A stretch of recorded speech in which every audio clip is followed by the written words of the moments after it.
presently holding the position of Professor of Practice in Arts Therapies at Brunel University London. Dominic is instrumental in developing arts-based therapeutic practices.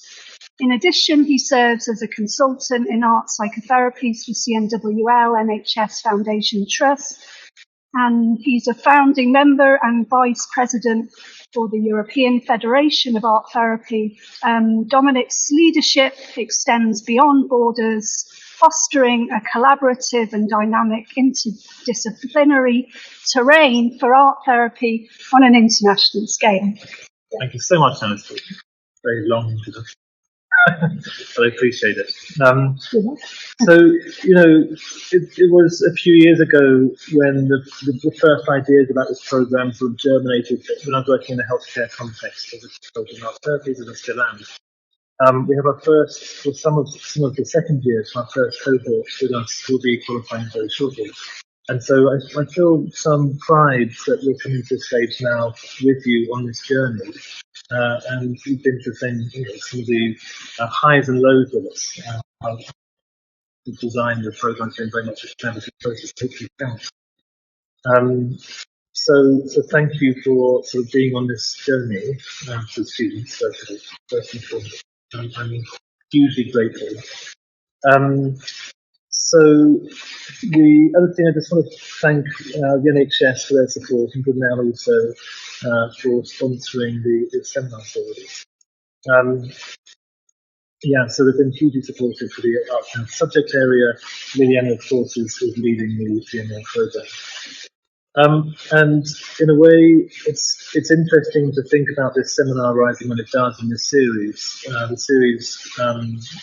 Beyond Crisis, thinking about what we do to make change in the world, transformative change, what impact is art therapy we can have. So that's the theme, and I think the program is very well situated within that theme. So if we go to the next slide. So in fact, I'll talk a bit about this. So this image was something that I sort of spontaneously produced when we were introducing the second cohort to the program. And it was the image that came to mind about how the program has evolved. Because in a way, I produced this kind of thin blueprint, the kind of learning structures and modules and so forth. It didn't really become alive until, of course, the module leads populated the program, began to kind of give it shape together. And there's this kind of sense of togetherness, and I thought it was a good field, you thought it was Oscar, right, okay. So something like these sort of complex roles and the way they kind of interrelate and fit, and their kind of relations to one another as being the kind of modules of the program. And I do somehow put Liliana at the heart of the program, where all this kind of coalesces, the kind of knowledges and experiences coalesce into a form and shapes we take into the outside world. Whilst the rest of us sort of other layers beyond and beyond. So that's the way I experience the program when I see it, which is different from how I conceived it, and this is really come out as kind of dialogues happening between the different modules.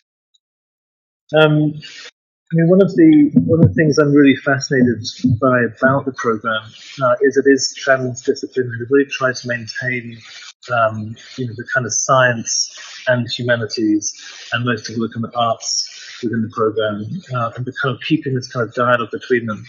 And this in a way came very much out of, for me, a space within the NHS where we have a lot of emphasis on evidence-based practice, on conducting therapies that kind of work, but also challenging some of the assumptions about what works for whom, who is left out of that equation essentially. How do we bring in and include and think about differently in different cultures, and try and challenge some of the assumptions underpinning a more Eurocentric art therapies. So I would say that generally speaking, the art therapies tend to work at the kind of margins, tend to try to embrace cultures and difference and knowledges. And so, we're in the same sort of pools as many other programs. So one of the things but I also want to think about, if we go on to the next slide, this is my blueprint, that's assisted with AI. This is kind of growing up in some sort of way. And of course, now I feel like it's much more of a kind of blossoming space. If we go on to the next one, so there's the added kind of layers, this sort of genealogy of ideas, the one layer. Like, I think conceptually it's a little bit different to some of the ways I sort of, when I was looking at different models of education, and one of them is simply to say, listen, we give students a palette of options, and they might not fit together, there may be differences and so forth, conflicting ideas, but it's up to the student to make a decision on what they choose. In a way, something else happened to that, which is much more kind of organic development where things cohere. So some sense between the module leads where we're kind of building knowledge together from different perspectives, if that makes sense, rather than holding theoretical and conceptual differences that within the program. And that's been quite exciting to sort of see how ideas are coming together. So, for example, just about to publish a paper in the journal Matter, which is a new journal about new materialism, which brings some traditional kind of ideas. And Indiana got some ideas, for example, from Willie Fox theories and so forth from the early development, as well as some of the more contemporary philosophical ideas around posthumanism, etc. So it's kind of it's really embracing, not saying we're doing something new and completely different, but this kind of layering of knowledge.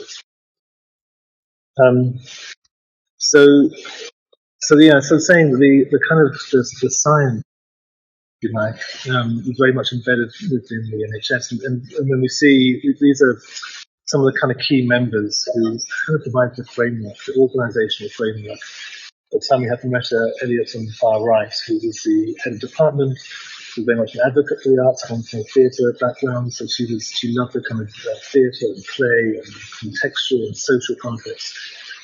Claire Grant, who's the head of profession, continues to be head of profession for the Art Therapies in Central and North West London, who again was instrumental in ensuring there was a fair partnership between the NHS and Brunel University.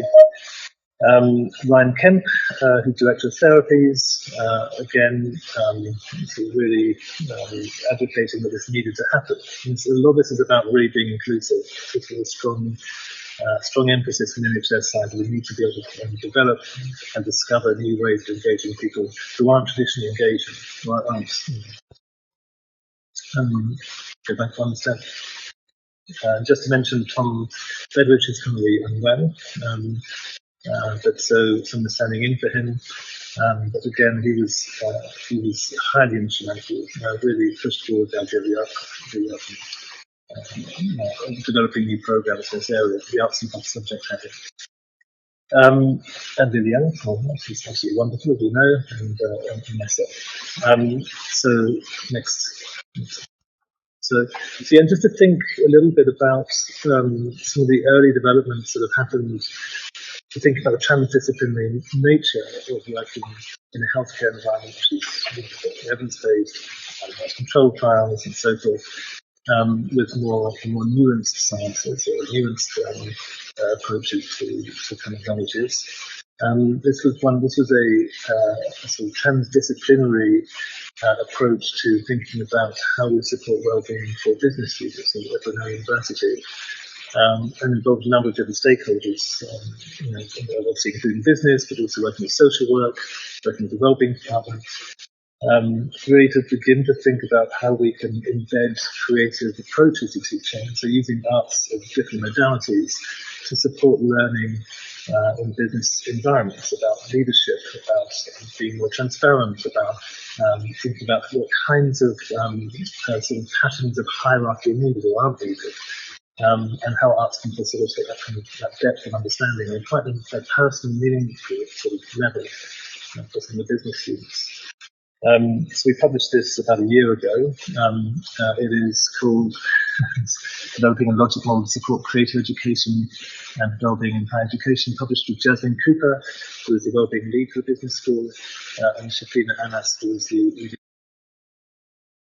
had a strong emphasis on inclusion of those voices that weren't able to be heard in the business school where students were sometimes struggling. So thinking about I guess one of the that you'll keep hearing is about this idea of inclusivity, of supporting people at the margins to engage in therapies that are collaborative and work for them. And hence is a sort of very ethical premise to program. And what I would try and do is really think about some of the artists, because this is a very sort of socially orientated program. Think about some of the artists. I've just come back from the Venice Biennale last night, so I'm saturated with images. I feel like my whole body is kind of full of these different kind of sculptures and performances. So I felt like I should really speak about the next part. And so some of the images that I saw, some that kind of came to mind. So if we move to the next. So this is Sophia Farhat from Tunisia. And in a way, I often speak about her because she's such a striking example of somebody who used arts to mobilize social change in Tunisia at the time, particularly for women who didn't have such a strong voice in the workforce or politically. And she kind of was a kind of social activist through education, actually. So she set up a school for women to learn tapestry and other arts. But her work speaks of the culture, of knowledges, of colour, of vibrancy, of politics. And in a way, I hope in some small way we can emulate something like this on our programme, but it goes beyond the kind of clinical boundaries, certainly of healthcare, and into new domains and contexts in very meaningful, powerful ways. So this is a reminder that this is a great study. Someone I admire. So this is Bill Viola, and I think one of the reasons why I kind of liked his work is because of the other element I thought was very important. Is one is social change. The other one is also, of course, human development. How we change over time. And so we have a number of people. Marcella is online at the moment, who teaches early development, human development, part of the program, and also supervises the innovation. But it's also about kind of living, becoming, and dying, and loss. So these three stages, which are so powerfully sort of presented by Bill Viola, the birth of his child, himself in the kind of water, and his mother died. So these are immersive, emotionally powerful. But there's something about the way that the new ideas, technologies, the materiality itself gives rise to the unexpected. And every time I've seen his work live, it presents something new to me. And I think that's something about what we're kind of encouraging is the openness to the unexpected, the unknown, the other, the unfamiliar, what might feel alien or alienating. To know that with ourselves and with our environment, but through the arts. So something about this complex emotional relation that I think Bill Viola really presents in a very powerful way. So one of the things about this kind of immersive environment is it's kind of being in that space with. So it's some of the traditional models of psychotherapy have really referred to trying to sit outside of the therapy situation, with some neutrality, the blank screen, that you are a subject. The viewpoint from nowhere is a tool for this. And this, of course, comes from a very sort of strong scientific basis. We can sit outside of the subject or object, for that matter, and we can observe it in all of its permanence. And of course, this came from a sort of Cartesian dualism, whereby the body was somewhat deprivileged, and the kind of conscious mind as entity was privileged. So we're trying to really reunite that sense of mind-bodiness. And it's no easy task in our kind of culture and society to bring those phenomena together in such a kind of profound, complex and transformative way. But on many levels, it's hugely important to do this. So it's not just because it helps us to engage with materiality, but it's also socially and politically sort of profoundly important, you can say, because those with bodies more, let's say, craft-based or working with matter in a kind of very tangible, real way. And, if you can even say women with bodies have been somewhat deprivileged in this dualistic way of thinking. So really trying to address that reintegration or assimilation or coalition or bringing together into some unity mind and matter. Very good. That's one of the principles we've written about quite recently in this paper that addresses some of the complexities around this more monistic way of thinking, which I said is a hard task, particularly in our culture. So one of the things for some of his early work, which is long I've really enjoyed, was this sense of being in the space and allowing, observing what changes and happens in that kind of journey. And I spoke before about this, the 2-year journey we've now had with the students. And I can't say it was exactly a straight line, but it was something that kind of wove through the landscape, I would say.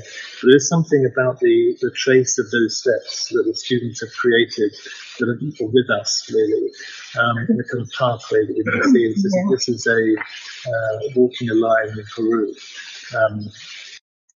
Where he walked in the same line consistently until you see just his track and his trace. And you'll no longer see him. So we are sort of co-creating a sort of pathway that remains, that has its places in your becoming as our purpose. Of course, you've met Nana. Some of the first years. So in that sort of sense of becoming. So. Yeah, this is an image I just saw yesterday. Chola Poblete, if I'm saying that correctly. In a way, I think one of the complexities around sort of Eurocentric view of things in the past, particularly in relation to colonialism, is the again the kind of dichotomy between the civilized and the savage. And who's civilized is an important question we need to kind of ask. And I think one of the things that Chola Poblete really emphasized to me was that today there's a kind of complex assemblage, really, of ideas, knowledges that can be brought into the present and try to kind of give a critical focus. So I really enjoyed their work. Of course, using sort of quite traditional materials, but which echoes kind of heritages in the contemporary world. So, quite to my mind, it's a kind of menagerie of complexity, and I guess that's where we sometimes find our place in the on the Art Psychotherapy Programme. That we are in a very complex place. We're bringing new knowledges in ways that we have to try and make sense of together, and that's not an easy task. But it's not simply we're delivering in a kind of one-way approach. It's something that emerges in the material itself. And of course, this very act of teaching in this way is emulating an art therapy practice. So, this is a photo that I took, which was in one of Alice's research, just following. Just after one of the research sessions. And so you can see it's not exactly a typical research lecture. This is part of the apparatuses that emerged in that space. And I was kind of called in as a witness. So my office is just down the corridor from the practice studio there, where the seminar was taking place. And it was a kind of a strange feeling to come into this space as a kind of outsider, an inside and outsider. And I guess that there's that quality of tension that's hard to kind of be with sometimes. But it's a very, to my mind, quite a powerful sort of maybe correct me, but it felt like a quite a powerful feminist critique of some of the kind of the health appliances and apparatus and methods and so on. And something else happening there too, which was this kind of regenerative quality, something re-emerging in the space. But again, it's me coming invited into this space. It's like coming into a new culture.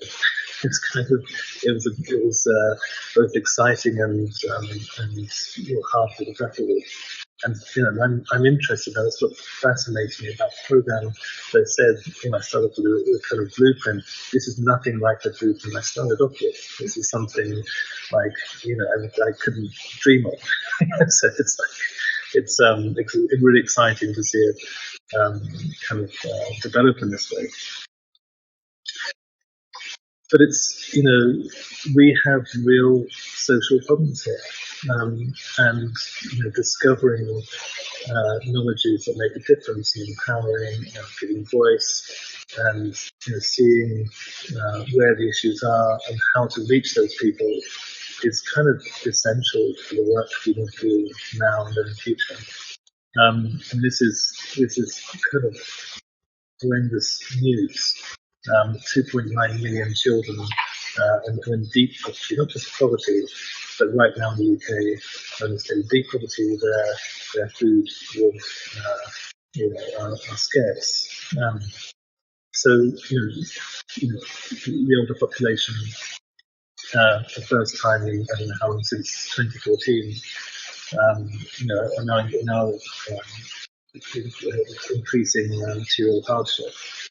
This is a kind of civilized country.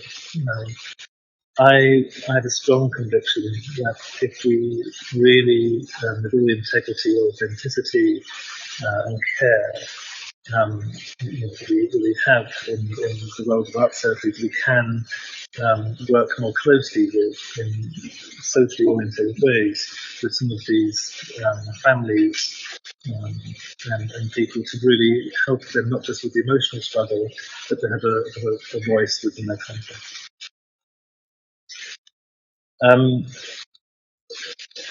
One of the ways, the NHS isn't known for its sudden change. Perhaps over COVID, there was some big changes that took place very quickly, particularly on vaccinations. But and it's interesting how what we remember and how it's edited. And this is an image from a recent advert. I think for health, not for the NHS, but I think it's a healthcare company, and showing sports and the field and so forth. What became revealed if you just click the button again, I said just click it again. Just once, click it down. Yeah. What was actually evident is that they figured this out with Grenfell Tower. Which is kind of shocking that this is already happening in the media. We're beginning to edit out the things that don't feel comfortable in our society. This is what should have been there, incidentally, that was edited out. Obviously, horrific for those people who did experience the fire. 72 people that died in fire. Finding some resolution of justice now, but the NHS was absolutely amazing, not without a rocky ride. But there's a lot to learn from how the NHS did respond, including now Southwest in that community, because a lot of people simply didn't feel they could come to the NHS. There were too many barriers, they didn't belong, there's a different kind of health concern they had that the NHS could help them with.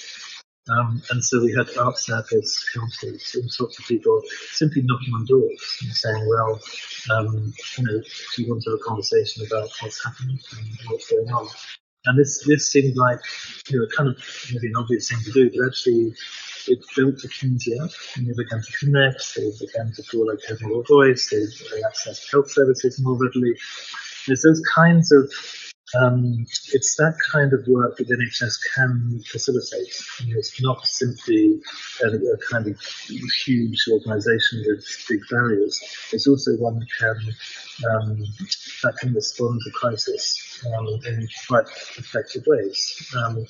And within that, the art therapies can be instrumental in meeting people and providing therapy, looking after families, and making connections and building communities. It's not just NHS, a lot of other charities involved as well.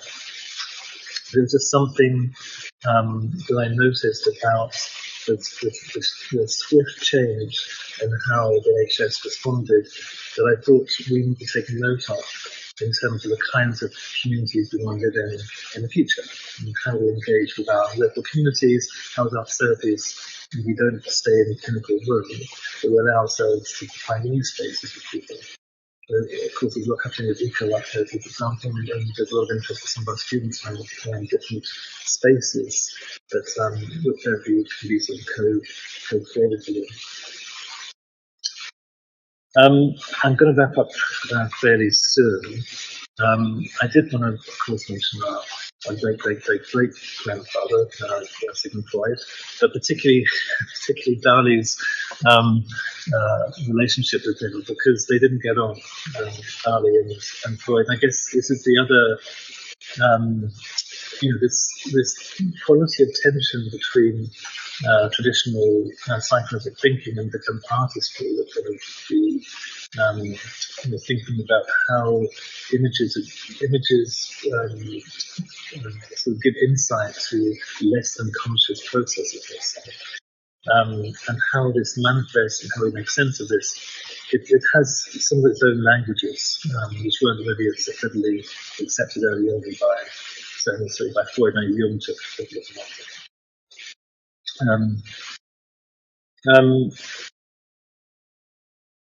So one of the kind of, just to go back to this idea that we are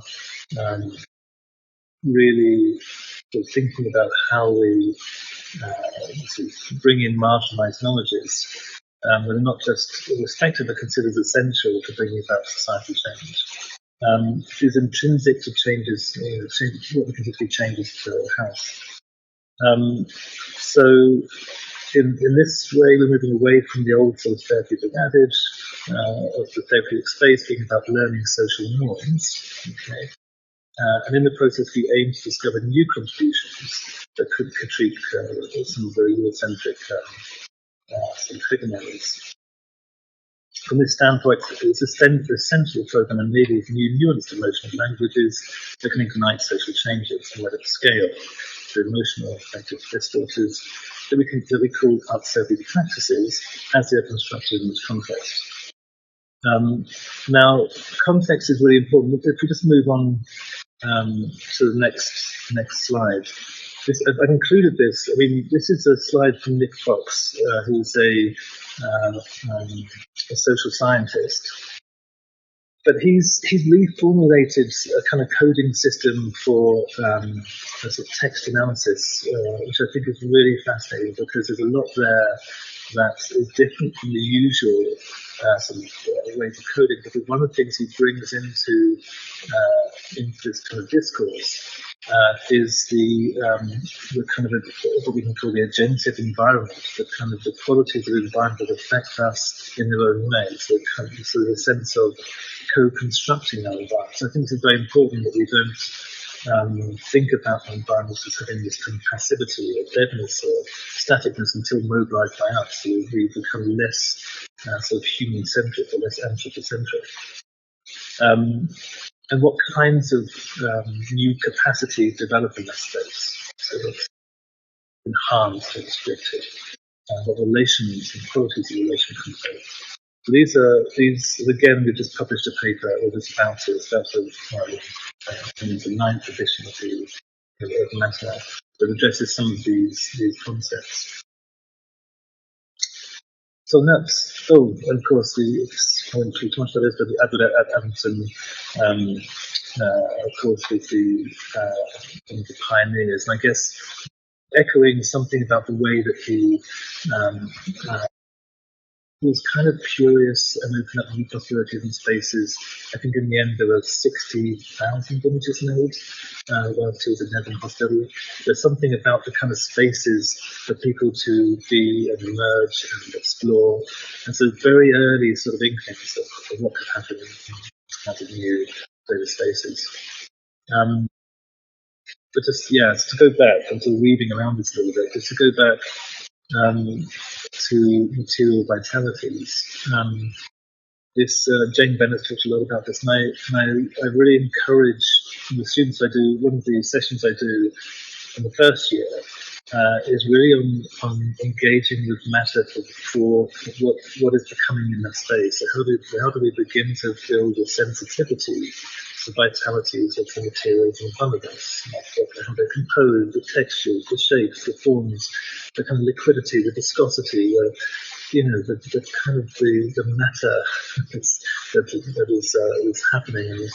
And before we tune in with the kind of gravity qualities and associations and narratives and so forth, but something about the actual matter itself, which is so, which can give us a lot of knowledge about some otherness and difference, but also some of the kind of qualities of relationality.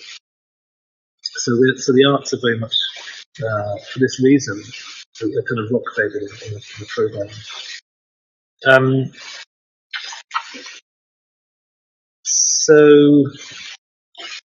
yeah, and likewise, I mean, so this was another, this was at the Polish Pavilion in the Venice Biennale. And again, it was a very moving video of Ukrainian refugees coming to Poland, and they were describing the sounds of bombs landing, being launched and landing, missiles and so forth. And I knew these sounds so intimately, so like every vowel and sound kind of echoed through their bodies. And so they were on screen teaching people how to say these different sounds of bombs being missiles being launched and landing. And the power was just immense because somehow just the kind of physicality, the tangibility of this, of these rockets being launched that they somehow embodied. So it's not the description saying a missile was launched and so forth was much less powerful than the sound of it that these refugees emulated or presented.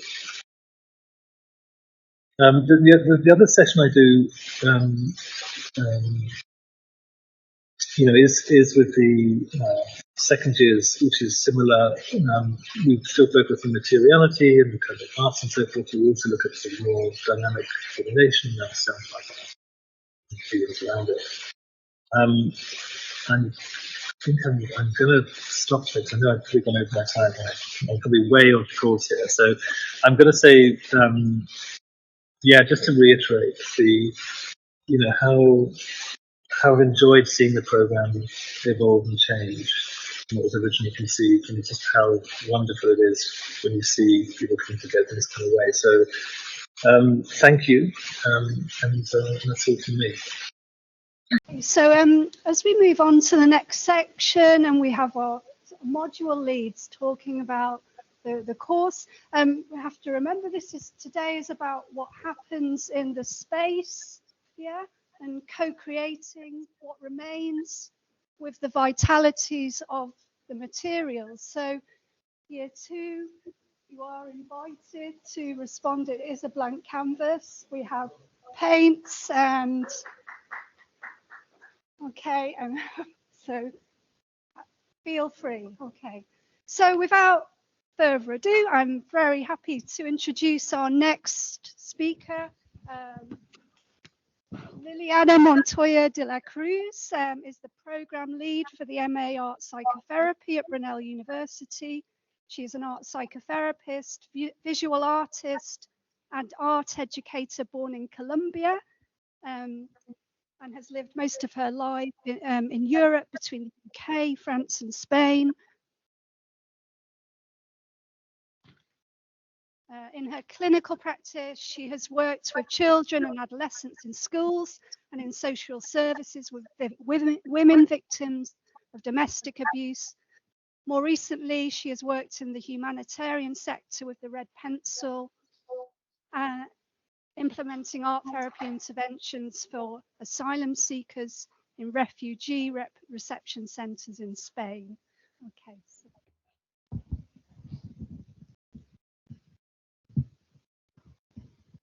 Dominic.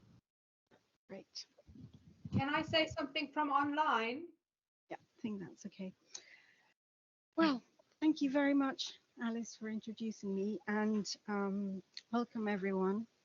Thank you for inviting me to participate in this seminar. And I'm really excited by the opportunity to be able to talk about transformative arts pedagogies for inclusion and healing, and in particular, how they inform our teaching methodologies on the programme. In a recent informal conversation with Dominic, I was reminded of my beginnings as an educator. These date back to homeschooling my children and teaching art at all levels, from primary to academic settings, and how these experiences have shaped my ethos of knowledge sharing. So I thought it fitting to very briefly revisit early influences and building blocks in education theory that are as relevant today in this seminar as they were at the time I began my journey in education. Luminaries like Friedrich Froebel, Jean Piaget, and Charlotte Mason pioneered on early childhood development, education, and the right to a liberal arts education. Forward thinkers like John Dewey, Maria Montessori, John Holt, and John Taylor Gatto spearheaded progressive and individualized teaching and homeschooling. Howard Gardner's multiple intelligences theory revolutionized the way we teach and assess by differentiation to address diversity and enable a more inclusive learning environment. Thinking more specifically about the arts in education, in my extensive years in the art and teaching practices, one of my biggest observations about how we engage in and learn through the arts is the transformative potential of creative problem solving, better defined by Getzels and Csikszentmihalyi's as creative problem finding process. So how do we create spaces for these processes to happen? Brazilian educator and philosopher Paulo Freire coined the term problem posing education, an approach in which both teacher and learner become active participants.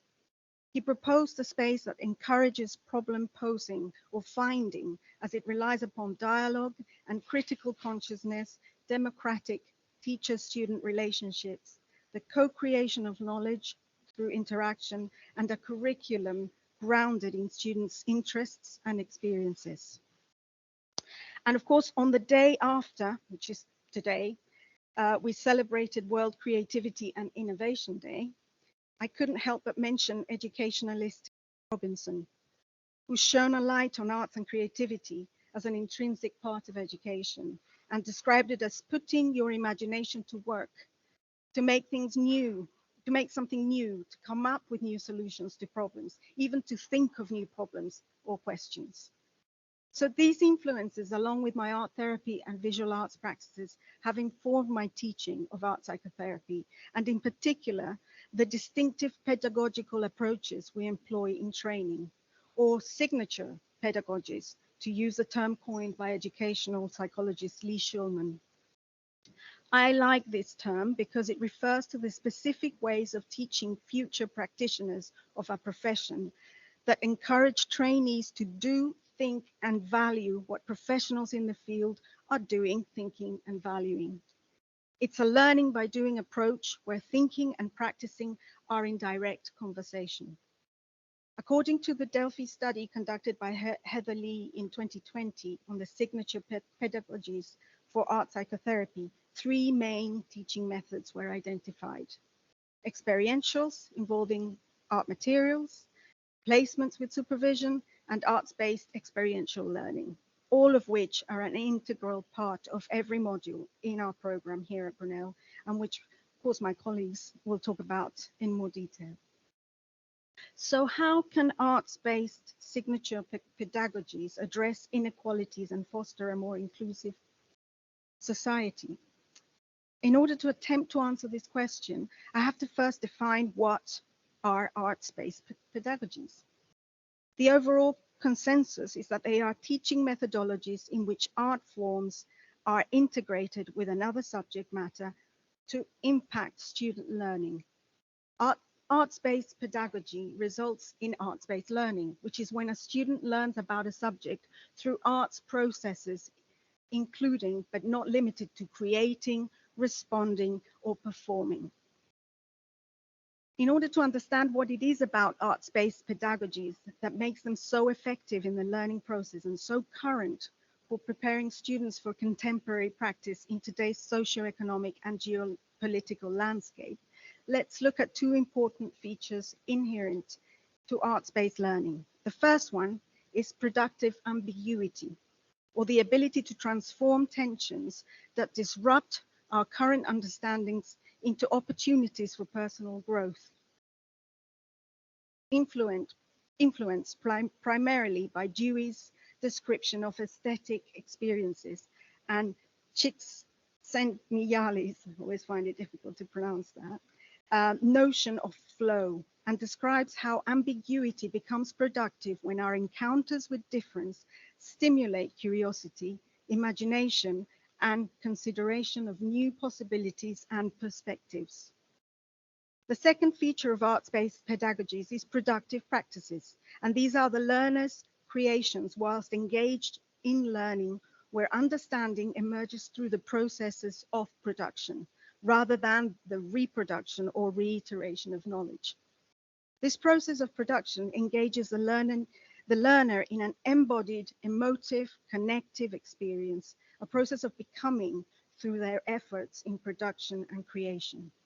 In other words, meaning-making, creating, and becoming in spaces where possibility for novel action and transformative thinking can emerge from encountering and accepting uncertainty and difference. So coming back to our program, aside from overseeing teaching practice and contributing to various modules, I also lead on the experiential groups, which run as a melting pot or laboratory, where trainees put into practice what is learned in other modules. It's where we experiment with multiple ways of knowing through art making. Movement, we use storytelling and process painting, to name a few, and where much of this becoming happens as we experience group dynamics, explore self and other interactions, and build powerful connections between our reflective, cognitive, emotive, creative, inactive, and performative selves. At Brunel, we're also very lucky to have access to a fully working ceramic studio, and clay being my artistic medium and its use in art therapy my specialism, I take students twice per month throughout the 2 years of training in studio practice on a journey to learn about this material. We not only learn the technicalities of how to competently work with the material, but also its expressive, we learn about its expressive properties as a powerful material to use in the context of art psychotherapy. There's a lot of literature that looks into the benefits of learning through the use of clay and how this learning happens. One of the most significant findings is the very direct reciprocity between thinking and doing when interacting with clay. As a fun fact, from one of the studies looking into brain activity whilst clay sculpting, is that from the moment skin enters into contact with clay and our hands begin to dig, pinch, and shape, there are signals that are sent to the brain at a speed above 250 miles per hour. The significance of our hands in human evolution can't be overstated. Our ability to manipulate materials with precision has been the driving force behind our species' transformative advances. In fact, our hands, coupled with thought and reflection, have been the catalysts for innovation throughout human history. When we work with clay, we enter into a profound communion with our innate ability to create. The infinite possibilities of hand positions, coupled with our imagination allows us to materialize our thoughts into tangible forms. Schultz and Gavron explain that tactile contact is the first mode of communication that an infant learns. Our early stages of life are dominated by oral and skin contact between infant and caregiver. Therefore, clay work involves a very primal mode of expression and communication and makes possible an entire non-verbal language or communication for the creator, through which their mental realm, emotional life, and primary object relations can be expressed. Equally, as a species, our lives have been intrinsically connected with clay. It's been the material of choice for building shelter and making utilitarian wares. It's even been used as sunscreen, camouflage, and part of ritualistic attire. Its geological origins from basic elements such as earth and water, and the act of giving it form and subjecting it to the firing process holds a profound and archetypal quality that resonates across world cultures and myths about creation. As you can see, I could continue to talk for hours about the wonders of clay. But suffice to say that its impact is rooted in our twofold relationship with it. On the one hand, the ancestral legacy of clay usage, on the other, a sensory connection that ties us to our very early developmental experiences. I just wanted to read an excerpt from José Saramago's novel, The Cave, describing clay, and he says, "What this clay hides and shows is the passage of a being through time and space. The marks left by fingers, the scratches left by fingernails, the ashes and charred logs of burnt out bonfires, our bones and those of others, the endlessly bifurcating paths disappearing off into the distance and merging with each other. This grain of the surface is a memory, this depression, the mark left by a recumbent body. The brain asked a question and made a request, the hand answered and acted." So this leads me very naturally to share with you some statements by our students on the MA about their experiences on the potter's wheel and the parallels they found with their learning journeys on the programme. The first one says, "The experience of being on the potter's wheel felt embodied and rich. The phrase that kept coming to my mind was, 'This feels like such an honour.' I believe this resonates with me strongly due to the past year. The experience of the wheel was almost a mirror of the year that had passed. No matter how many things went wrong or fell off the clay, it was able to have more added onto it and be rebuilt and take different shapes. Although I did not create a final piece or even anything close, the experience for me was cathartic. Just sitting in that space and looking over, seeing others in a similar position, battling with the clay, but still having a good experience was refreshing." The second description is, "I pushed the clay onto the board and center myself with it. Foot on pedal. Round and round the weeks have ticked by. The wheel's spinning surface is a clock. I spin with it. Like when I was at a fairground when I was a child, spinning on the teacups ride. I spin, the clay spins, molding, morphing into something that can't be planned, feeling my way through the journey, an expedition. I guide this young weighted clay ball, guiding but holding little control. Trust the process, they say. Feel like the wind in my hair going round on the teacup ride. Enjoy the journey. I push the clay onto the board and center it. I push my foot onto the pedal and center myself. I spin the wheel with my weight and off I go. Hold on tight or not. It's fine either way." So back to our original question. I hope I've gone some way in responding and illustrating how arts-based pedagogies offer inclusive pathways for teaching and learning that transcend barriers and provide unique opportunities for all students to engage and succeed. By integrating arts into education, we lay the groundwork for a transdisciplinary approach that embraces contemporary understandings of diversity and identity categories. When implemented through a critical framework, arts-based pedagogies become equity-based pedagogies, promoting awareness, understanding, and even activism. By fostering a deep connection between research, teaching, and learning, these pedagogies empower students to become agents of change in their communities. Ultimately, my goal is to cultivate new generations of authentic, creative, and compassionate art therapy practitioners who are equipped to address the diverse needs of individuals and communities with empathy and skill. Thank you very much.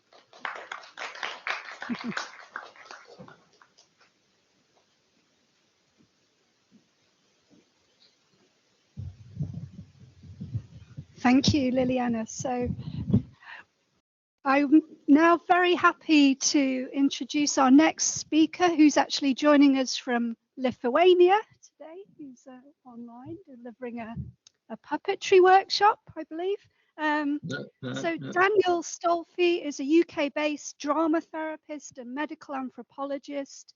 He teaches the anthropology and aesthetics module on the MA Art Psychotherapy at Brunel, and is currently helping to develop their MA Drama Therapy Programme. He has a specialist interest in the therapeutic uses of puppetry and how our understanding and experiences of suffering and healing are informed by and reproduce social and cultural value. He is active in education, training, research, and publishing in these fields, and has presented his work extensively in the UK, Europe, and US. So hopefully, Daniel, you are there. Can you? Hello, can you? Hey, hello, we can hear you, yes. Can you see me as well, folks? Yeah, okay. Well, first off, thank you, Alice, for that very kind and generous introduction, and also to you, to extend my thanks to you and Dominic for inviting me to participate in this presentation. Yeah, I'm really sorry I can't be there in person. I really wanted to be, but I'm out of the country, as Alice has said. What I've planned to do is very to present a very sort of brief sort of thumbnail outline, if you like, of the anthropology and aesthetics module that I facilitate, and then talk a little bit about how it speaks to the seminar theme. So let me just pull up my notes, and I'll take it from here. So yeah, thank you, Dominique and Liliana, for your very, very lucid and eloquent presentations. It was a joy to hear and to listen to some of that stuff. Liliana, your critique of ambiguity and creative productivity in particular really resonate with the work we do on the anthropology module. I'm going to just draw attention to one angle on the ambiguity element in particular, because it does characterize, I think, probably our most essential sort of existential binary of our experiences as human beings. Okay, let me move on. I just want to put in a disclaimer. I have consciously not included, because I wanted to focus rather on the work the students have been doing, and I wanted to then bring in examples of their work, but I also was very aware of questions around confidentiality and consent and so on. So to err on the side of caution, I've not done that. And I'm going to qualify that by saying and drawing your attention to the fact that we are working with the Year 2 group, and we're very close to sort of finalising our first sort of proofs for a book that will illustrate quite a lot of the work they've been doing on the course so far. So look out for that in the near future, and you'll probably see some of the visuals that Liliana was showing appear in the book form as well, I'm sure. Okay, so the what is this anthropology and aesthetics module, and how does it fit into the arts therapy program? Well, very briefly, the module introduces the students to some of the key concepts and discourses in anthropology and aesthetics. It contextualizes them within different cultural settings, and it considers some of the ways they inform an understanding of art psychotherapy. For example, key areas that we interrogate include how cultural constructions of meaning, cultural constructions of meanings of beauty, taste, form, and value across diverse cultural groups shape and are shaped by an anthropological understanding of the person, the self within the collective. B, how the belief systems and rituals pertaining to health and well-being affect and influence healing for diverse human groups and communities in the contemporary world, particularly in terms of the performance of healing and the underlying power relations at play.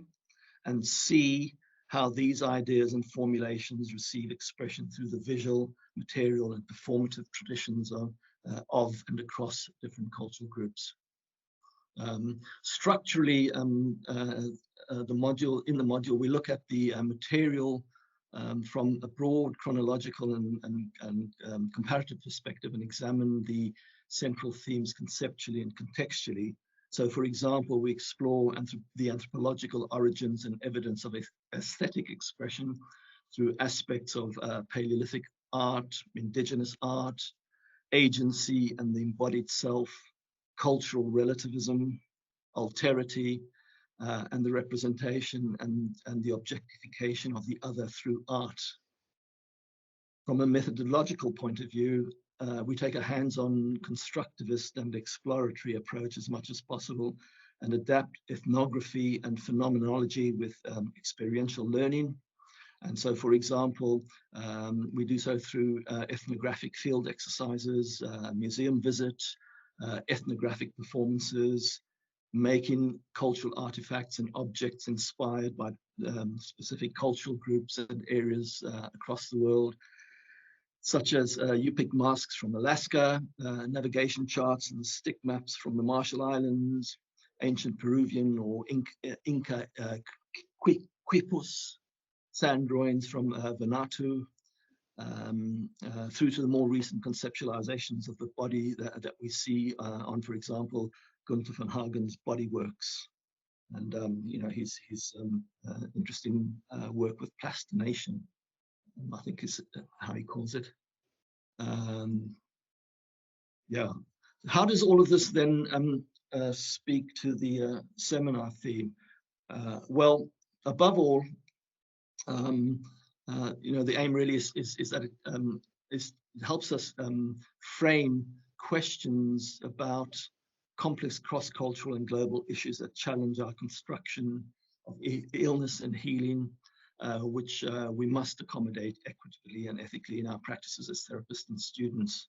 So, for example, how do we accommodate some of those fundamental and deeply embedded existential binaries that adversely impact our experience and sense of meaning and identity in terms of our physical and mental health and well-being? This is a huge ontological question, as much as it is an epistemological and an ideological one. And both Dominique and Liliana were, explored some of those presentations. All of this aligns closely with questions concerning how we deal with the ambiguity, again, the uncertainty and the unknown that we so often encounter in the therapeutic experience as therapists and clients, and on the other hand, as teachers, academics, and students. It implies critical questions about the efficacy, resourcing, sustainability, regeneration, and resilience of healing. And in turn raises further critical questions regarding the politics and economies of health in a global, biomedical, often hegemonic and exclusive model predicted on a market economy of scarcity, and the idea of nature as a hostile rather than a benevolent force, And that's an idea I've tweaked from anthropologist Marshall Salins. And all of this, dealing with the equitable and ethical provision of healthcare, including mental health. So, as one of the first arts therapies programs in the UK, if not internationally, to incorporate a dedicated anthropological model in its training, the Art Psychotherapy MA at Brunel opens the door to an inclusive, culturally critical pedagogy that speaks to the rapidly increasing diversity in student populations across universities and higher education institutions, and a shift towards the greater interdisciplinarity across the field. And this is hopefully, we're going to incorporate the module and its philosophy and practice in the new drama therapy MA, which we launch in September. Yeah, and that's really it from me. So I'm going to stop there and hand back to Alice. Thank you.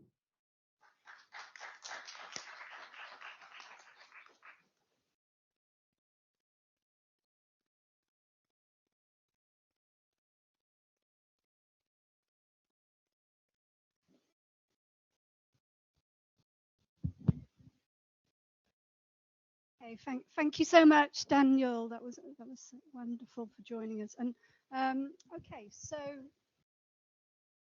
it's actually me. I'm a lecturer on the MA Art Psychotherapy at Brunel University and module lead for applied research design and methodologies. I'll sliver that for me. Okay, so just to say, firstly, the slides are intentionally on a loop, so they don't always represent my talk, yeah? Okay, so I was so relieved when the research methods class was here in the Gaskell Theatre, yeah, a black box, a sensory deprivation tank, no windows to lose yourself in thought, a stage for the performativity of research on our experimental arrangement. Elizabeth Gaskell wrote, "Thinking has many times made me sad, darling, but doing never did in all my life. My precept is, do something, my sister. Do good if you can, but at any rate, do something." So I'm talking about the development of the applied research design and methodologies module on the training. And in relation to our seminar theme today, we can ask, how can we make scientific discovery in the arts therapies more inclusive? And how can research address inequalities in the human and social order, but also in the natural or non-human order? And what is the role of arts-based pedagogies in this? So thinking about transversality, philosopher and feminist theoretician Rosie Braidotti defines transversality as a relational way of thinking by cross-referencing through categories and disciplines. It desegregates the domains of knowledge production by creating connections and cultivating resonances among positions that may at first sight appear incompatible. Braidotti also develops what she terms carnal empiricism, so a form of materialism that mobilizes knowledge about the embodied, embedded, and sexed roots of the subjectivity of women and LGBTQ+ people. This also aligns with Deleuze's concept of rhizome. Yeah, so it's a form of material.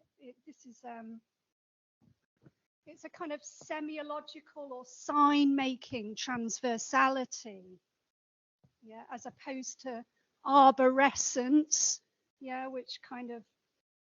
So there's a potential for power to transverse locations rather than staying rooted and possessing one place, yeah.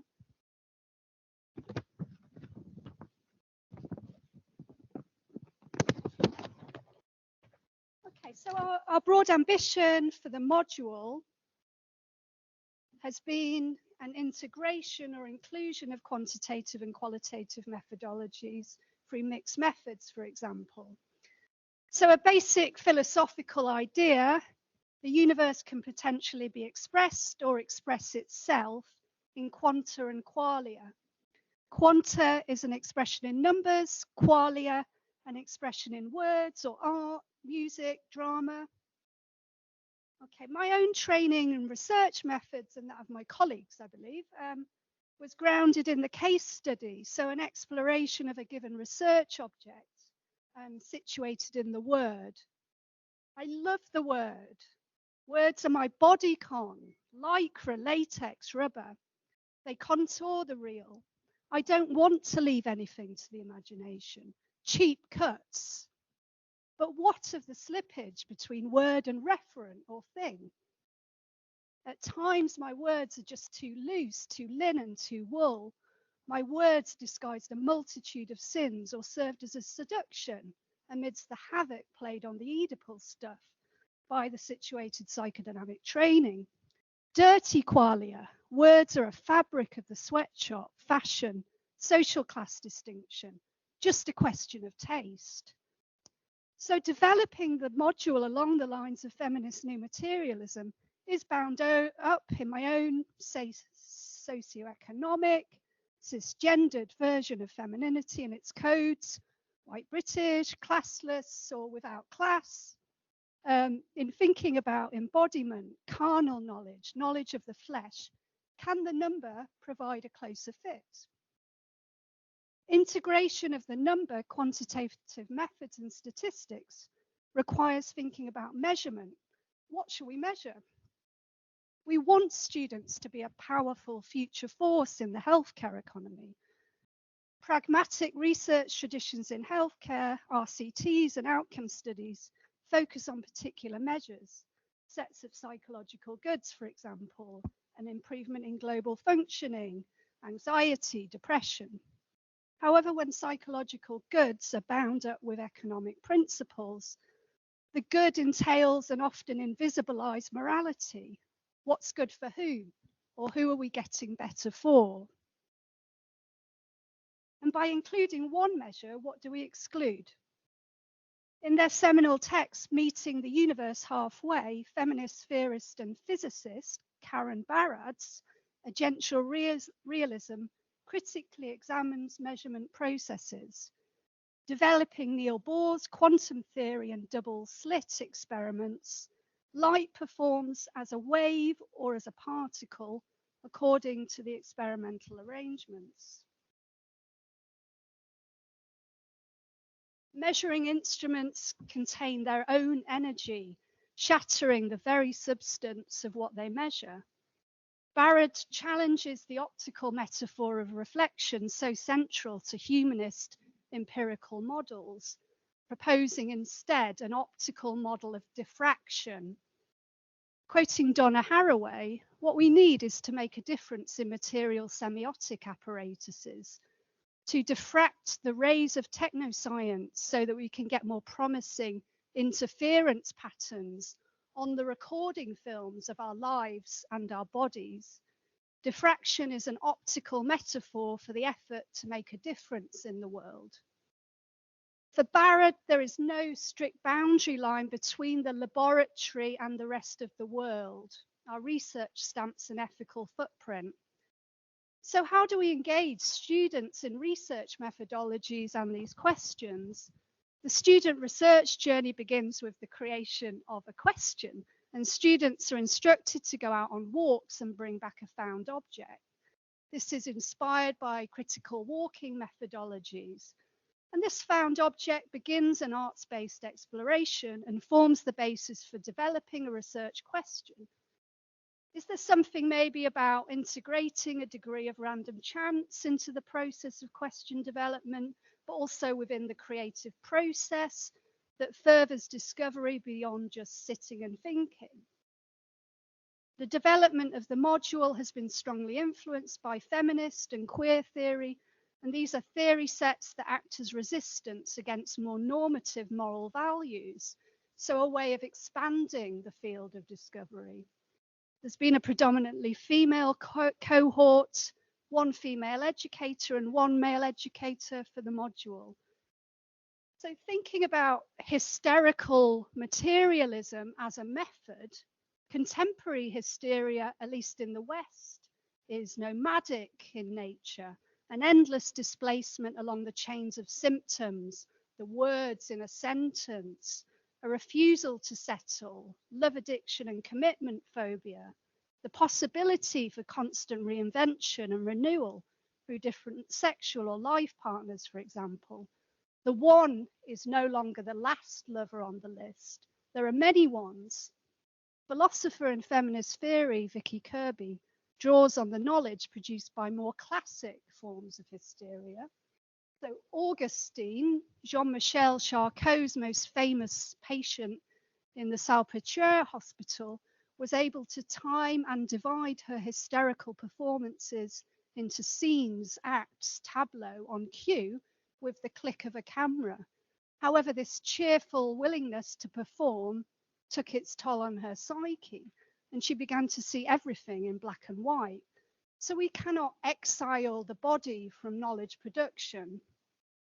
Okay, our blood can race at the mere sight of someone. Kirby asks, can blood see? Does the retina organize and narrativize light and energy into significance? Does energy remember? If we explain away such questions by attributing their strangeness to poetic license or mere metaphor, we discount the workings of biological poiesis. Biological poiesis is the art of hysteria. So hysterical materialists, in their refusal to take up traditional normative gender roles, transverse the conversational dimensions of the optic nerve, the language of light and electricity. So how have some of these ideas of performative new materialism and carnal empiricism transversed and diffracted the course material? In term one, students form research cartels. Research is our drug, yeah? And work in groups on the design, performance and analysis of a piece of mixed methods research using the methodology of experiment.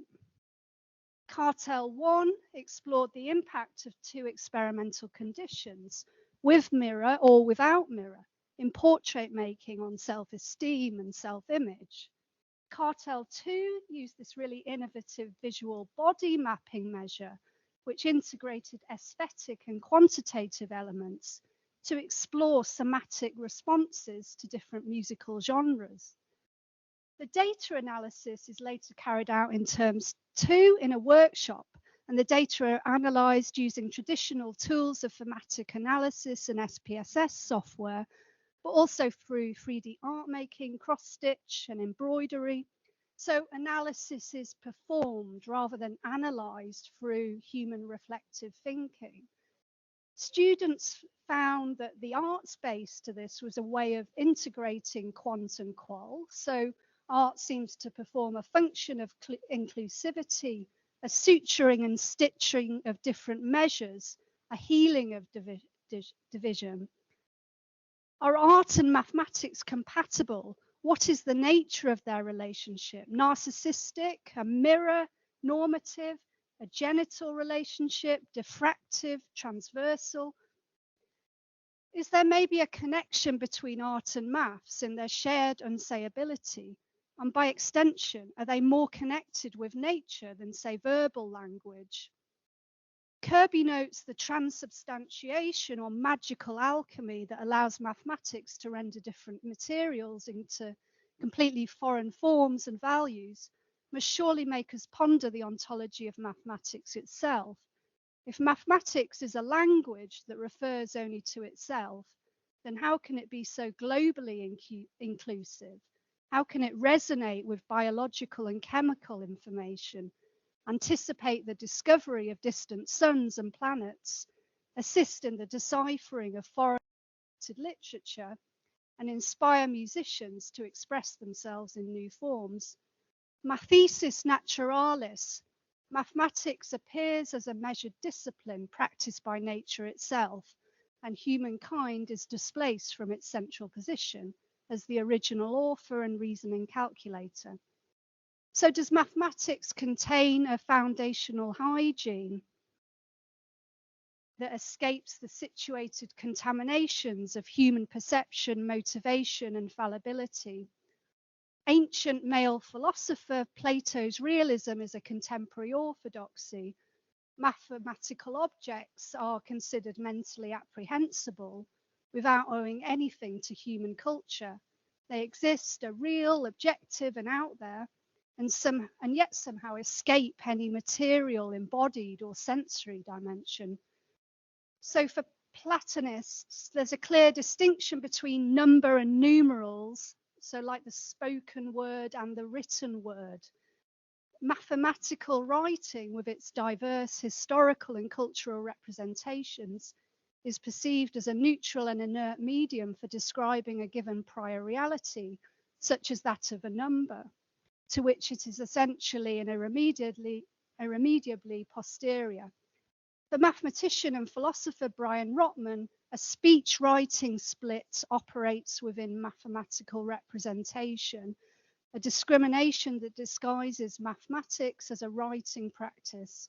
So if voice is a true corporeal expression of self, writing then comparatively evaluated is assumed to be a debasement of this prior moment, and writing constitutes a moral failure. So it seems we run into some philosophical problems when we continue to entertain these splits and binaries, yeah? Nature, culture, mind, body, speech or writing. And these appear to remain unresolved by humanism, social constructionism, and ideas around representation. So new materialism as a kind of a flat ontology, a nature, culture, technology continuum offers a healing narrative. So math is rather the vernacular of nature driven through a human vehicle. Okay, as Vicky Kirby writes, humans are performances of matter, nature scribbles and flesh reads. So returning now to the question of the interface between arts-based pedagogies and the healthcare environment, in order to heal, perhaps first we must reveal the accumulation of the teaching element of the model, a collaborative piece of arts-based research, exploring the side effects of design of everyday healthcare products. So students brought in various healthcare products from home, Vaseline, we had hand cream, a hot water bottle, and a list of NHS crisis telephone numbers.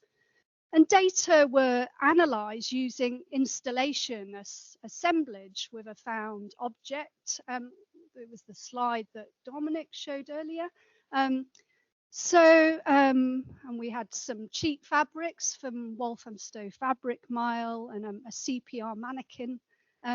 So in designing the workshop, I vaguely hypothesized we might reveal something about excessive plastics and packaging. Well, I think in fact the results revealed our troubles run far deeper than mounting plastics. Entangled conversations of desire and demand around gender inequalities, consent, reproductive systems, and our embodied synthetics. In Netflix series Dubai Bling, Safa Siddiqui fends off her husband's demand for a baby and his cultural beliefs in a natural birth by requesting a caesarean section to preserve her female body. The drama occurs against the backdrop of Dubai's star architecture, described by Hammerling as capitalism on steroids, and on closer analysis by contemporary art writer Eve Grinstead, as an interface and perpetuation between the vernacular of organic architecture grounded in the region's nomadic past and the vehicular or technocratic. I find something both compelling and troubling about Safa in her hysteric refusal of a, say, organic or natural gender role, her capitalist materialism, and her representation of women living in a state with continued inscriptions of female obedience in written law. A representation that perhaps doesn't reflect a reality on the ground. It's not representative as such, and yet performs something of a representative function. And is she a performance or nature or culture? So we've developed the training at a time of a proliferation of large language models, ChatGPT, and so-called artificial intelligence, which is maybe sort of intensifying some of these questions around the relationship between art and speech and writing and the ethics and aesthetics of transhuman relationships.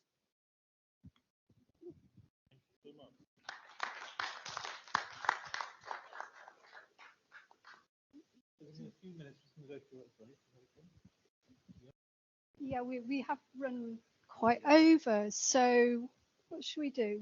We will come back at 2:45, and for the final half hour we will have a chance for a reflection on the question of the seminar in relation to the artwork, the speeches. Okay.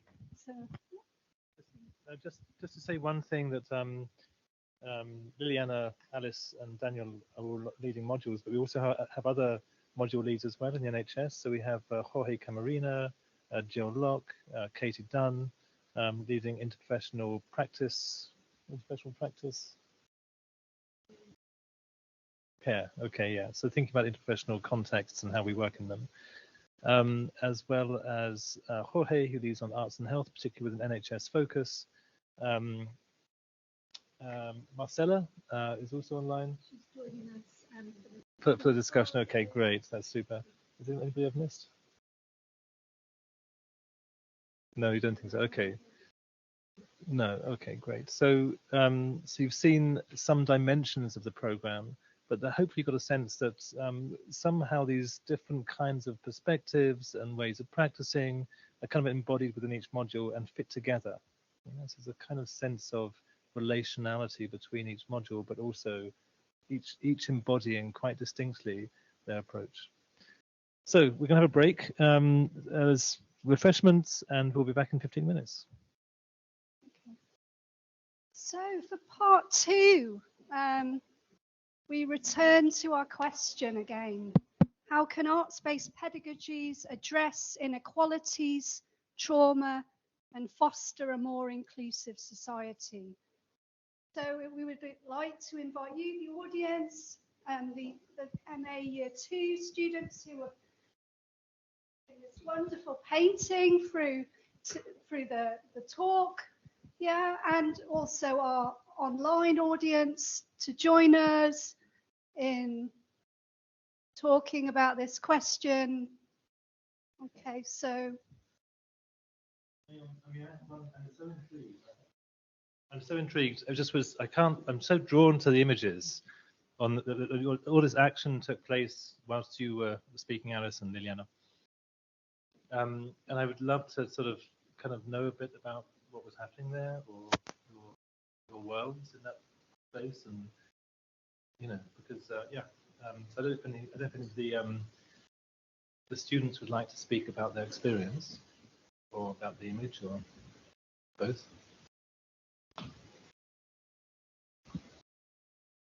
Should I bring it over? You have another one. Oh, okay. Hello, everyone. My name is Bobby. I'm a second-year student. I'm studying art psychotherapy. So during this process, I was reflecting a lot from how I started and what I've learned, and the process, how I evolved as a person who would be helping others understand themselves in a creative way. So having the patience to step back and observe, to understand not just the person, but everything around them. I also thought about the word mentalization is just having fun and exploring, but using my hands, because I felt like it was quite of a personal experience for myself, reflecting on this course. And I think the word mentalization helped me think outside the box, especially when work with patience in my placement.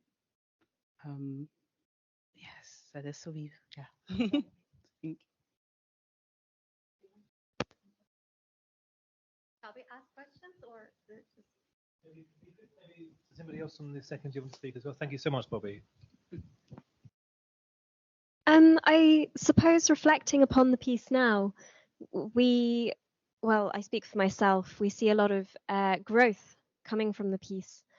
And I think that's reflected within the course. There's the use of clay as well, and the malleability of clay, and the way in which we are able to mold and create new beginnings through that. And yeah, does anybody else? Do you want to? I think another thing is how embodied the work was. And I think that also reflects in the course where we were being the first batch, how we had to listen to each other, staff and students, and work together and, build something together. And even while working, we were giving space for each other, listening to how our bodies were reacting, our own bodies and our bodies with each other. And I think it really does reflect how embodied this whole experience for the past 2 years, well, yeah, has been. And I think that's very integral for the course. And also in the work field when we go and work with our clients and at our placements. So thank you. Hi, I'm the second year student Doris, and it's really glad to attend this event. And I felt for this collective art making, I think everyone come to this program starts from some question or expectation, and through the whole process, we engage with our personal experience and develop our empathy for others' experiences. And it's really amazing because I think we have been doing this collective art making several times, and I really sense that we have a space for this respect for each other and create some collective memories. That's really precious for me. Yeah, and I really thank for this program. I guess I'd like to also add, each module has been very interesting and has allowed us to explore different ways of approaching art psychotherapy. I do also believe that the support we had on discourse was very helpful and reassuring. So it allowed us to explore in a safe environment. And I'd like to thank all the lecturers who has taught us all this knowledge. I will cherish it. Thank you.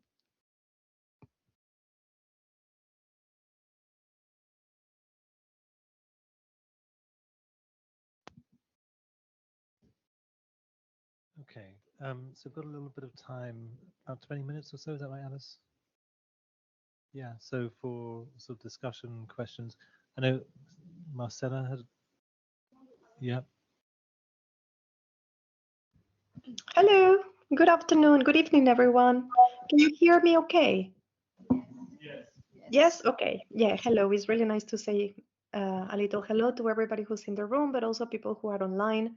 My name is Marcela Andrade del Corro. I'm one of the current members of the team, the staff. Thinking about this space, it felt very interesting dynamic between the dialogue of my colleagues, the lecturers, and also the students, and made me think about the role of the educator, but also the role of the trainee, how they are picking this kind of content and giving and offering in the respective modules, and how they are processing this information and transforming it, integrate it into their practice and maybe their professional identity.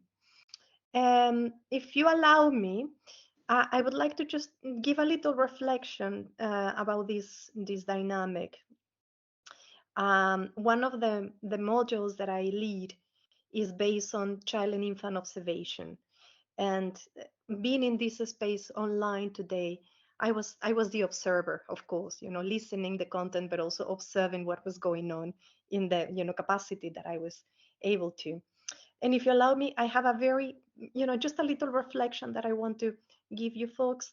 It was really interesting to hear about each one of the lecturers' experience, in addressing this question that is so important, so contemporary, that we are really aware of the dynamics of powers and oppression and the importance of creating these spaces of inclusion, diversity.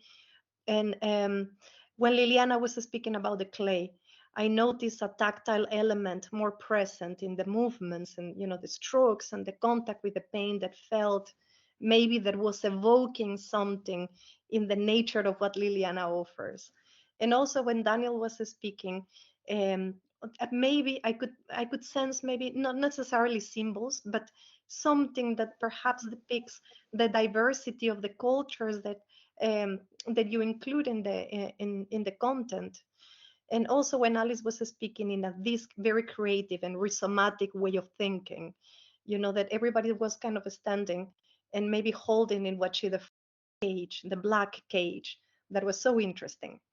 So I just want to thank everybody for this immense contribution, and it's really important to maintain these spaces of dialogue and creation. And thank you.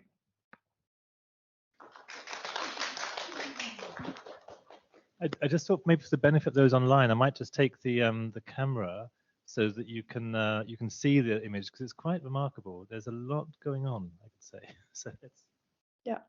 And Dominic, if you allow me to say just one more thing, sorry for interrupting. Yes, of course, but I want to say that one of the really good things that I'm going to be forever grateful with you is that when I arrived into Brunel, you ask us the question of what do you think that you could bring to Brunel, as opposed to giving a very standardized and maybe, like very strict form of program content. And I think that makes a key of bringing also this diversity from each one of the lecturers that we form part of the program. Thank you so much for that. I mean, that was a very interesting stage of development, because I had sort of designed the program with others, but then I put it out for advert, and we had a lot of applicants, actually, and so I met people like yourselves where I thought, actually, you really speak to this particular module, right? This is something, somehow the way you're speaking and what you're doing and what you're bringing to life. And of course, you're one of the core leads, because you're practice and theory, right? Your art therapy, practice and theory, module 1 and 2. So it's the kind of the backbone of the program in some ways. So I feel extremely fortunate that the right people applied, right? So thank you for making what it is. So.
Okay, so we've had some really interesting presentations from Liliana, Daniel, Alice, and some insights from Marcelo. And I'm just just wondering, whether there's been a bit of to my experience, sort of folding in of different kind of content. Some have been quite dense and rich and nuanced. And I guess I'm just wondering whether this has stimulated any feelings or thoughts or observations. it'd be, yeah, it'd be interesting to kind of hear if anything came to mind. Yeah, hi. Hi, thank you. I'm an applicant to the program, and so I've come to learn more about it, and this has been very, very illuminating and wonderful.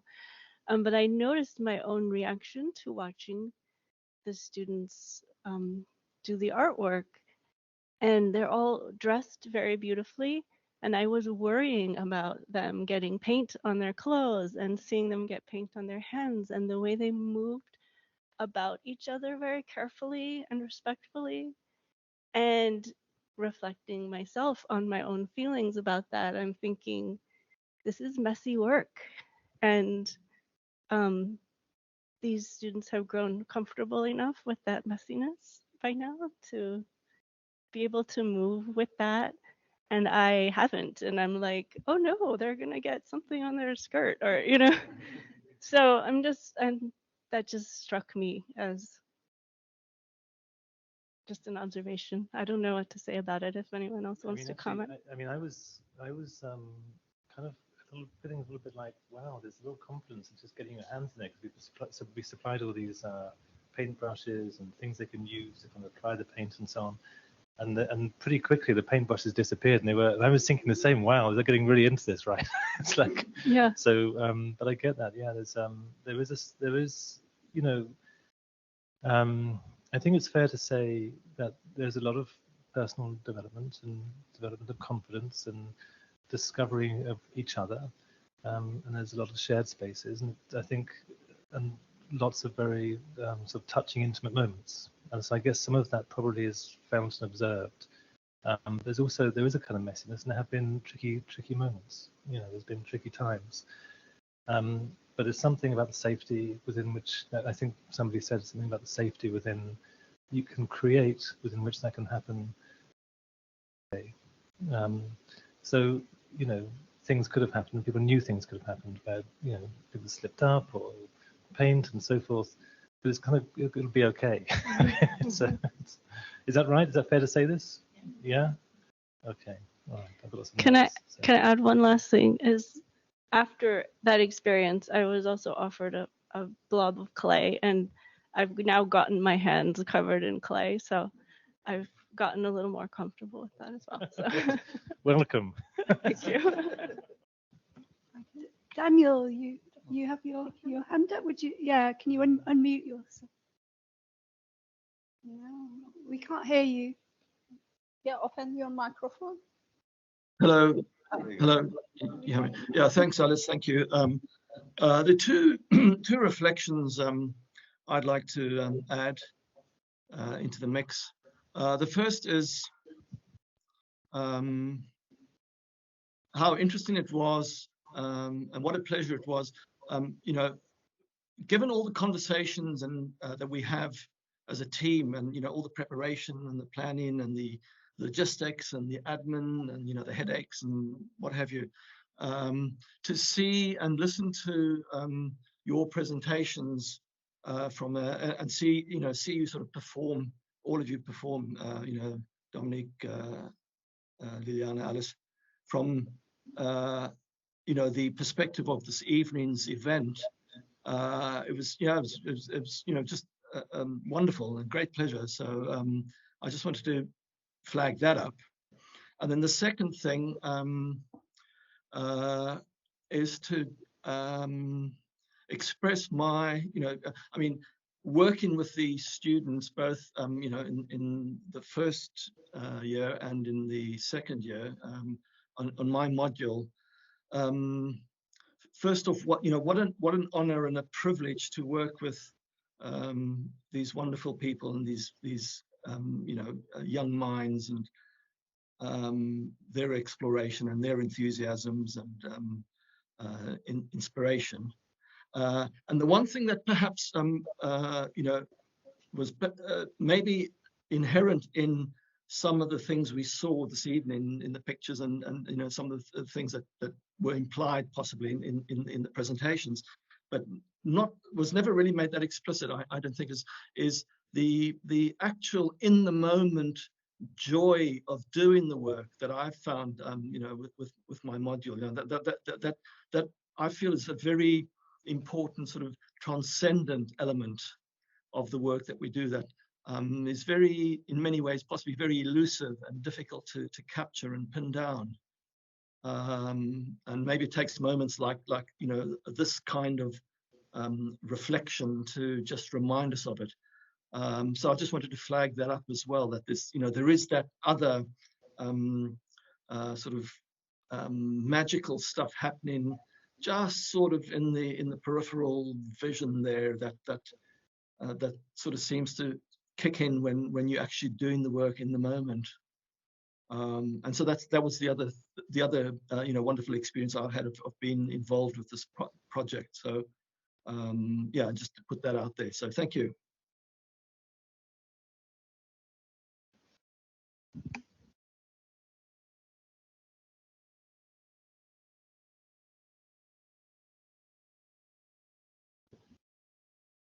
Thank you, Daniel.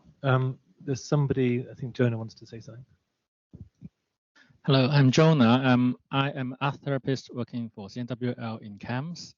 I'm really pleased to be here today and to witness all the process. And like as a clinician, I'm really pleased to know that there is a university that really values the art making and utilize the art making in all the teachings to like equip our next generation of clinicians, because that's really important, and I'm really pleased about it.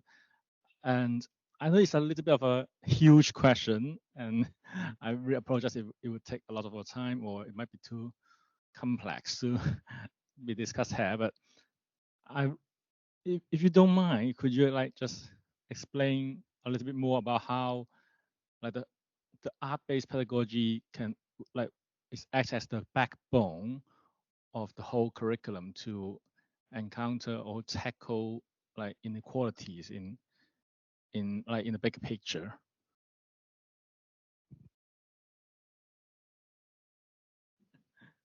How big are we talking? I can begin with that. You know, I think for one thing, as we talked a bit about before, I think there are lots of different experiences, cultures, heritages that come into the program with the students, and so that ignites something. There's something about how we learn to be with each other, you know, to find spaces, to find dialogues, languages, and of course, a lot, as you've heard, pretty much all the seminars have some arts-based content. So it's about sort of playing, discovering, you know, getting close to the materials and the relations around this with one another. So you know, there's something very dynamic actually on the program itself, which we hope will be emulated in other kind of contexts. But there's also, I mean, we do visits into spaces like we recently had a visit to Horton Haven, which is one of the big old, was originally an asylum, is now a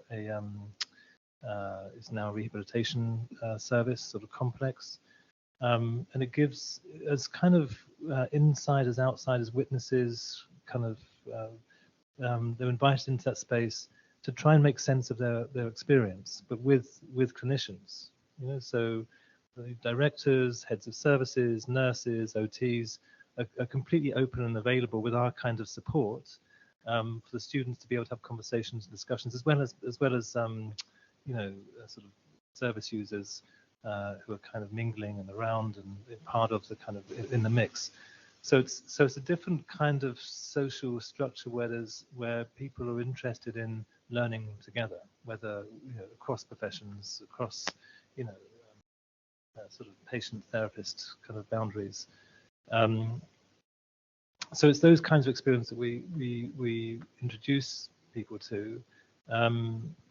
Yeah, maybe I could say more, but I feel like I don't want to go on too much. But I'll try and say a few words about that. I mean, I was just, as Dominic was talking, thinking about how can I think about this and how can I answer it, and I sort of thought about it in a bit of a like systemic way. What happens in the home and then how it gets replicated out. And I think what happens in our home, the sort of the diverse body of students that we have, diverse body of lecturers in the teaching team, I think that's how, and the kind of ways in which we work, obviously, very much in the arts-based pedagogy and creating a space of possibility, being able to safely make mistakes, be with one another, and still make those mistakes. A bit of, I think Lucinda was saying, this kind of being with each other and not being sort of dressed nicely, but still being able to get messy. So it's what happens kind of in the home. I think we hope, and it does get replicated outside, and we hope that infuses our students for their work with their clients. Very sorry, just a very quick response. I'm really pleased, and that actually reminds me of what you have mentioned earlier about the ambiguity of art making, as well as like the whole cohort working together, like on the creating process.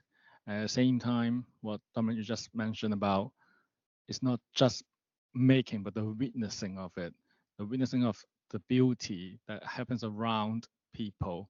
Like all these are really very valuable, and I believe that really helps to shape our next generation of clinicians. Thank you.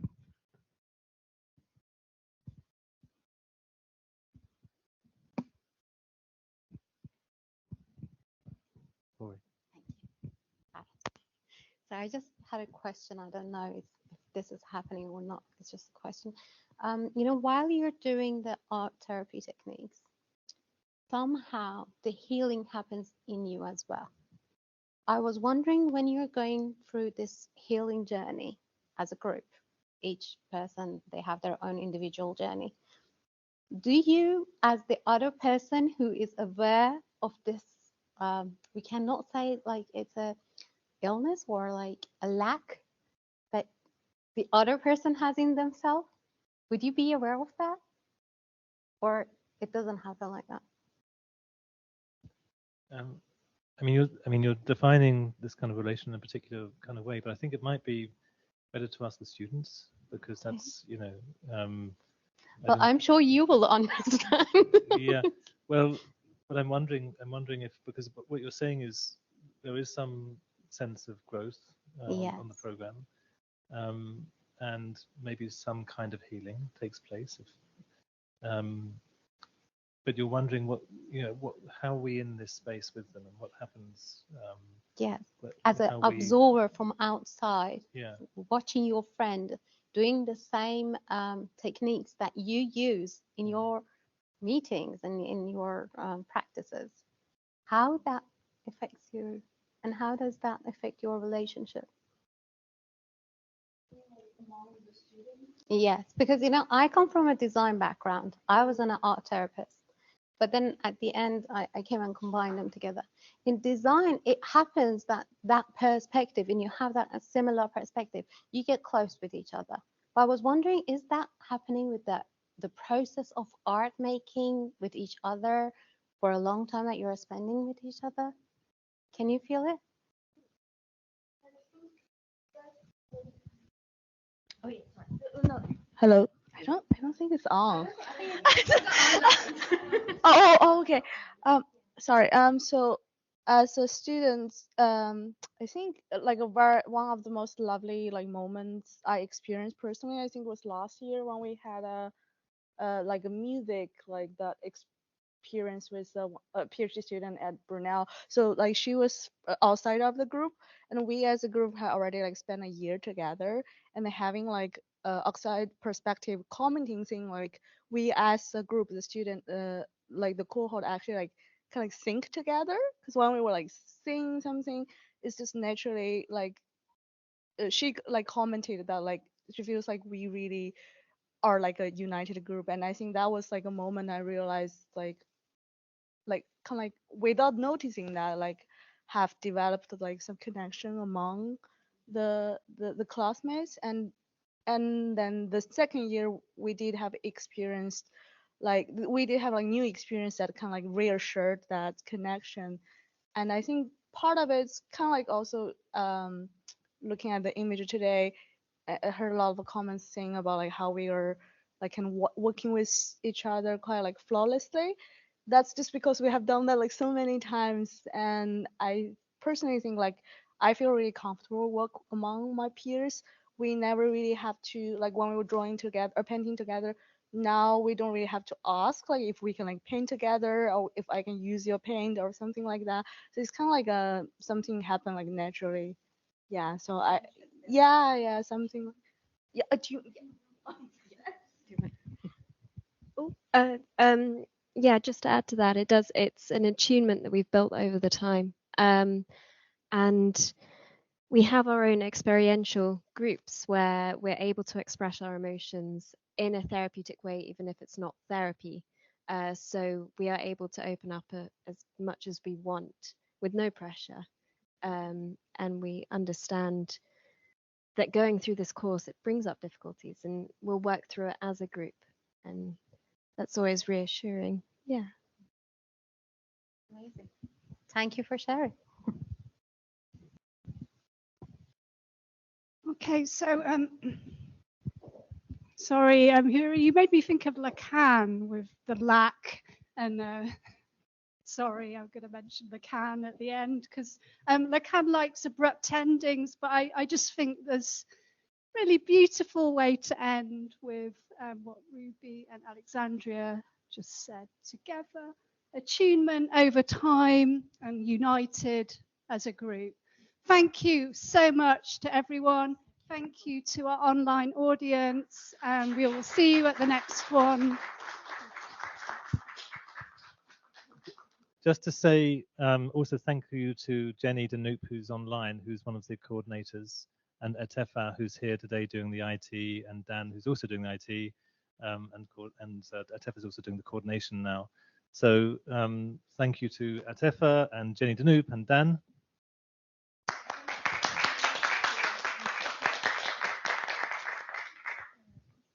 And also just to add that we will be having another 2 seminars. The next one will be from therapists who have supported the Grenfell community following the disaster. So we're talking about how they worked with quite a significant sort of social crisis in that context, some of the struggles and innovations that happened. So I think that'll be really interesting. I've supervised that group for some years now, so it's also very sort of personal and close to me. And following that, we'll have some reflections from academics and others and art therapists on the seminars and the seminar themes in the last one. So there's 2 more seminars.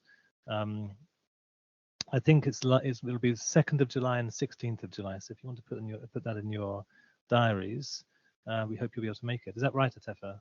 The 2nd of July and the 16th. Hasn't been advertised yet, but it will be shortly. Thank you all once again for coming and spending your Monday evening with us. Okay, all right, take good care.